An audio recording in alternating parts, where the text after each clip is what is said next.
Halo Defender 62, udah pada kopi belum nih? Kita bahas rudal balistik yuk.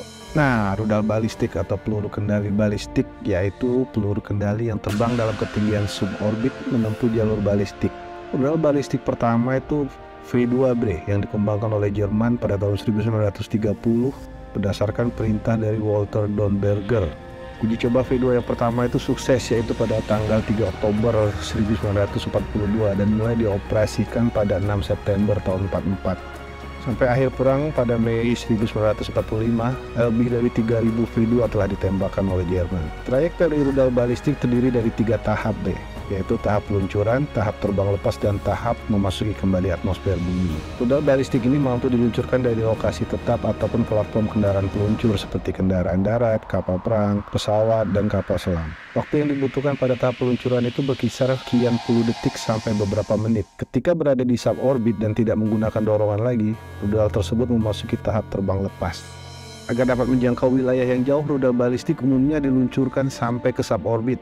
Nah, rudal balistik antar benua mampu melesat sampai ketinggian 1.200 km nih bre, tinggi banget loh. Oh ya bre, peluncuran rudal balistik itu memiliki 3 fase. Yang pertama adalah boost fase. Fase ini adalah rudal meluncur dengan dorongan mesin roket. Ketinggian tergantung jarak tempuh rudal. Untuk ICBM biasanya tembus sampai 400 km. Fase yang kedua adalah main course fase atau fase di mana rudal berada di luar atmosfer bumi.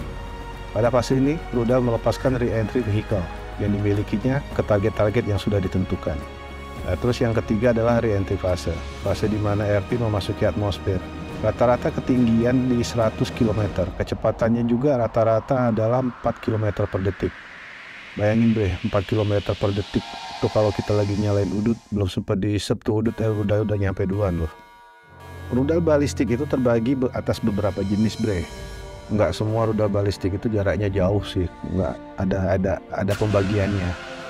Nah, rudal balistik ini bervariasi menurut penggunaan dan jangkauannya, dan umumnya dibagi ke dalam kategori sesuai jangkauan. Rudal balistik jarak menengah, jarak pendek sering juga disebut sebagai misil balistik taktis atau theatrical bre.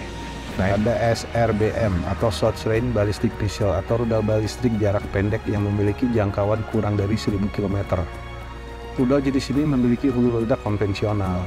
Terus ada MRBM, Medium Range Ballistic Missile atau rudal balistik jarak menengah, memiliki jangkauan sedang mulai dari 1.000 km sampai dengan 2.500 km.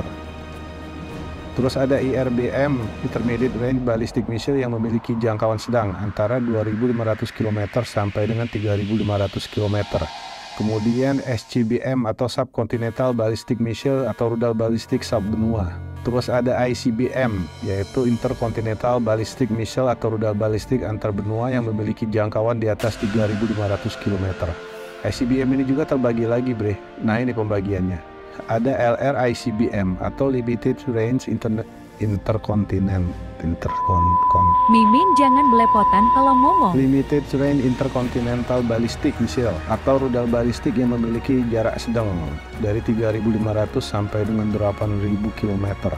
Terus ada FRICBM, yaitu Full Range Intercontinental Ballistic Missile atau rudal balistik yang memiliki jangkauan mulai dari 8.000 km sampai dengan 12.000 km bre.